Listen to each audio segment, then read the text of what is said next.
Yo, what's going on? It's your boy G7, aka La Letra Siente, aka Jufrael, broadcasting live from Little Africa.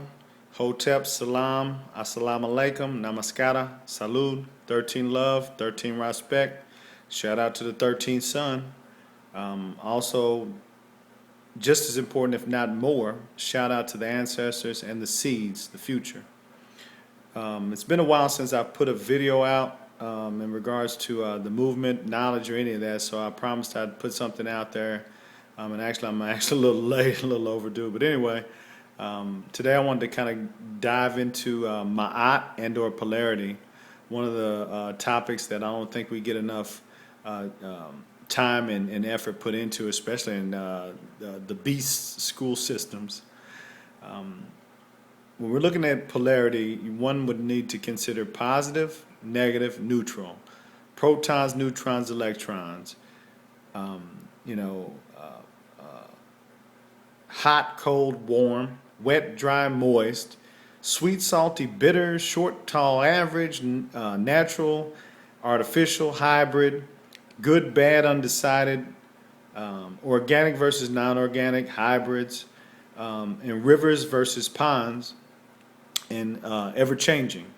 And we all know what happens to ponds. They become stagnant, and eventually parasites set up shop, such as mosquitoes and whatnot, and kind of infest the situation. And what I like to look at, especially when it comes to numerology and supreme mathematics, is build, destroy, or do nothing.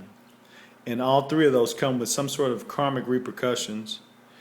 So with Ma'at versus the commandments, or Ma'at versus the commandments, to kind of highlight the differences, Ma'at, they would emphasize I have not, and on the Ten Commandments you would say you shall not. So we're talking perspective here. One is I haven't done it, the other one's cautioning the other person don't do it. Then in the middle you got undecided. Now if we take it to a flesh level or whatever, when it comes to man or mankind, human, or whatever, you have man and woman, and in the middle, which would be your neutral or undecided, would be your transgender, lesbian, homosexual. All three of which we would need to consider. Now let's build on that. Let's think about the laws of attraction. Positive and negative attract one another. Negative and negative repel one another, meaning pushes away. Positive and positive push away from one another. And I've got some magnets I can kind of give you guys some exhibits, but you know the deal. You were in school, you had math and science, and you know it's the same. Because you underneath the hood of your car, you got a positive and a negative terminal for a reason.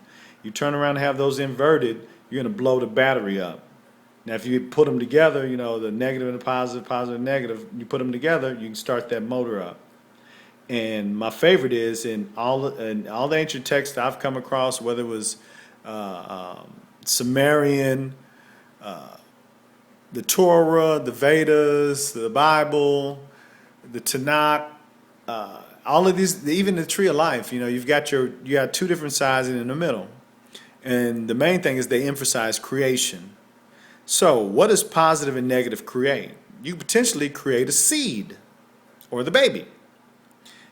What does negative and negative create? What does positive and positive create? Same result. You get nothing. You get zero out of that. So I was having a conversation with a really close lady friend of mine, and we were talking about, I asked her, I said, what does homosexuality and that lesbianism and gay, stuff, which is fine. I mean, to each his own. What you do behind your closed doors to find pleasure and orgasm in your business. But what does it create? And she said, well, it creates love. And I said, well, yeah, the thing is you can love someone without having intercourse or sex. So are you truly creating love, or are you just creating lust or pleasure? And when I think about pleasure, I always think about lower self. I think about the lustful desires and things of that nature. And when I think about, the opposite of that, divine self, you have to find balance in that. So the first thing is, figure out who you are. Master yourself. Before you go branching out and experimenting with all these different sexual things and all the rest of that, master yourself. Figure out who you are, where you came from, because if you don't know where you came from, how the heck are you going to know where you're going? Even in the plant and animal kingdom, 99% of the time, you have to have that opposite gender. I think there's like a single cell organism or a very simplistic animal like a worm that can create on its own, and it actually has both genders, contained within one vessel. But majority of the plant world, you got to have a male plant and a female plant to get that fruit. Because if you end up grafting a male and a male plant, you're not going to get any fruit. You graft a female and a female plant, you're not going to get any fruit.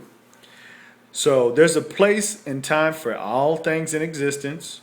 Some genetics need to be, because even with genetics, you've got some defects, and some of those things need to be weeded out.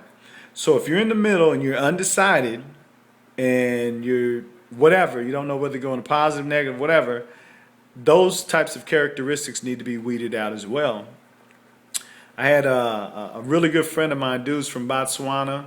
He's part of the wolf pack, and he had told me a story about years ago when back home he wanted to grow a mango tree. So he plants this mango tree, and once it came to full maturity, he realized that there was no fruit coming off of it. So he told me he was pissed, and I was like, dude, you have to have both polarities present in order to create. So with that being said, there's no one on this planet that can say that they came from a man and a man. There's no one on this planet that can say, no human, no mankind, human being species that came from a woman and a woman or a man and a man.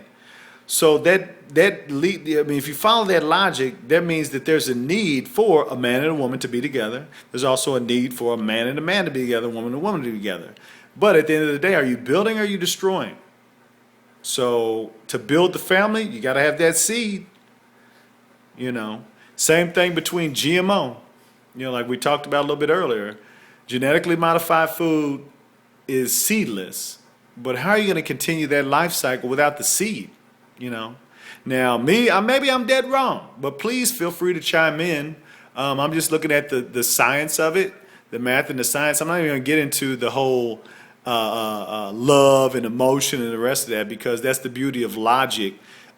Emotion has no place in that, which is why many circles, they'll put that right hand over the left, because the left hand is indicative of the right side brain, which is creation, and the right hand is coupled with that logic side of the brain. So we want to make sure that we have our logic in place before we get all creative, because you can't just jump in a Ferrari and slam the gas pedal to the floor with your hands off the steering wheel, because you're either going to spin in circles or you're going to slam into something. So you have to have a certain amount of control. And with that being said, like I said, I'd love to hear you all's responses and what your take on it is, because I'm not saying homosexuality is good, heterosexuality is bad. I'm not placing any attribute to it or stigma, so to speak. I'm just saying when it comes to the natural order of things and ma'at, we have to find balance before we can move forward to be able to create. With that being said, I appreciate everybody's time, and hopefully you guys have a fantastic weekend, a super Sabbath, and look forward to future videos and look forward to your feedback, because like I said, I do not know all the answers, nor do I claim to. I'm just a guy on a journey trying to do what I got to do to make sure that I have a firm understanding on life and how we came to existence.